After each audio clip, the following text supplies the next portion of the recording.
Assalamualaikum warahmatullahi wabarakatuh. Shalom, perkenalkan nama saya Mercy Stefani Sinelli. Saya mahasiswi Universitas Tadulako, Fakultas Keguruan dan Ilmu Pendidikan, Program Studi Pendidikan Guru Sekolah Dasar.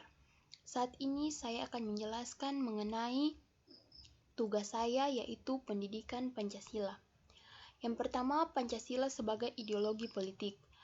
Pada dasarnya, Pancasila dijadikan ideologi dikarenakan Pancasila memiliki nilai-nilai falsafah mendasar dan rasional.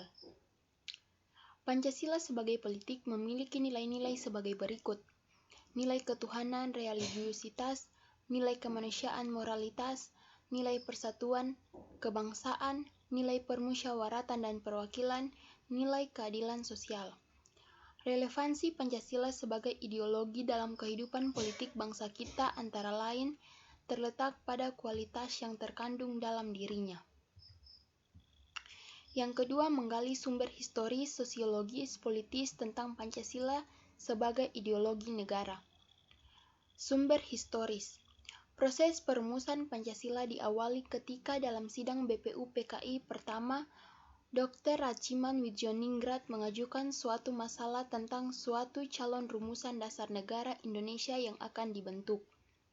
Pada tanggal 1 Juni 1945 di dalam sidang tersebut, Insinyur Soekarno berpidato secara lisan mengenai calon rumusan dasar negara Indonesia untuk memberikan nama Pancasila yang artinya 5 dasar.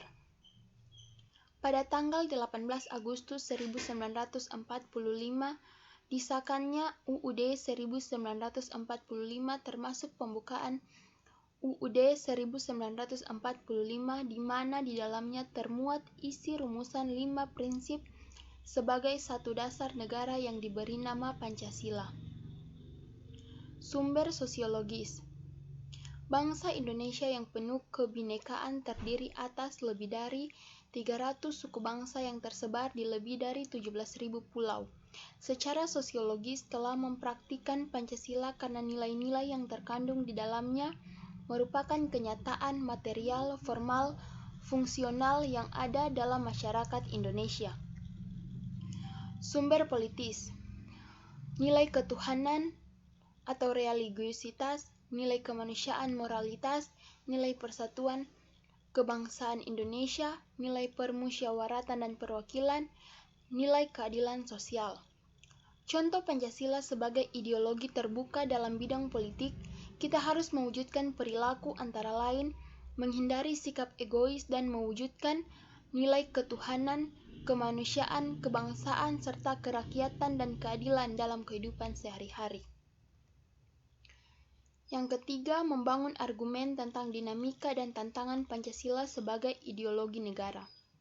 Argumen tentang dinamika Pancasila sebagai ideologi negara.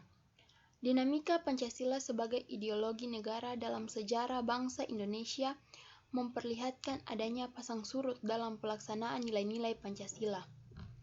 Pada masa ini pula, ideologi Pancasila menjadi asas tunggal bagi semua organisasi politik dan organisasi masyarakat. Argumen tentang tantangan terhadap Pancasila sebagai ideologi negara meliputi faktor eksternal dan internal. Adapun faktor eksternal meliputi yang pertama, pertarungan ideologis antara negara-negara superpower antara Amerika Serikat dan Uni Soviet. Yang kedua, menguatnya isu kebudayaan global, dan yang ketiga, meningkatnya kebutuhan dunia. Adapun faktor internal meliputi yang pertama, pergantian rezim yang berkuasa melahirkan kebijakan politik yang berorientasi pada kepentingan kelompok atau partai. Yang kedua, penyalahgunaan kekuasaan atau korupsi. Yang keempat, mendeskripsikan esensi dan urgensi Pancasila sebagai ideologi negara. Esensi Pancasila sebagai ideologi negara. Yang pertama, sila ketuhanan yang Maha Esa diwujudkan dalam bentuk semangat toleransi dalam umat beragama. Yang kedua, sila kemanusiaan yang adil dan beradab diwujudkan penghargaan terhadap pelaksanaan hak asasi manusia di Indonesia. Yang ketiga, sila persatuan Indonesia diwujudkan dalam mendahulukan kepentingan bangsa dan negara daripada kepentingan kelompok atau golongan.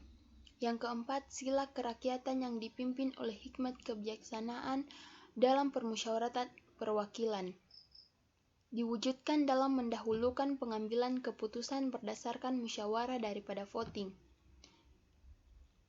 Yang kelima, sila keadilan sosial bagi seluruh rakyat Indonesia, diwujudkan dalam bentuk memperkaya diri atau kelompok dengan keadilan karena penyalahgunaan kekuasaan. Urgensi Pancasila sebagai ideologi negara. Ada dua pendekatan, yang pertama pendekatan institusional dan yang kedua pendekatan human resource. Lalu bagaimana Pancasila di era anak zaman sekarang? Sebagai generasi muda yang hidup di zaman globalisasi, harus memperdalam dan benar-benar memahami makna dari Pancasila yang sebenarnya. Di zaman yang modern dan penuh dengan teknologi canggih ini, seharusnya kita dengan mudah menemukan informasi yang berguna dan berkaitan dengan nilai-nilai Pancasila, serta dapat menerapkan nilai Pancasila tersebut. Jika kita mau menerapkan nilai-nilai Pancasila, toleransi dan menghargai sesama, maka bangsa Indonesia bisa berkembang dan akan menjadi salah satu negara yang maju dan sejahtera.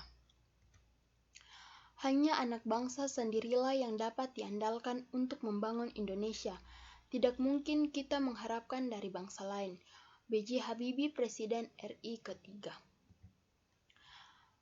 Itulah sedikit yang dapat saya jelaskan. Semoga dapat bermanfaat bagi kita semua. Lebih dan kurangnya mohon dimaafkan. Sekian dan terima kasih.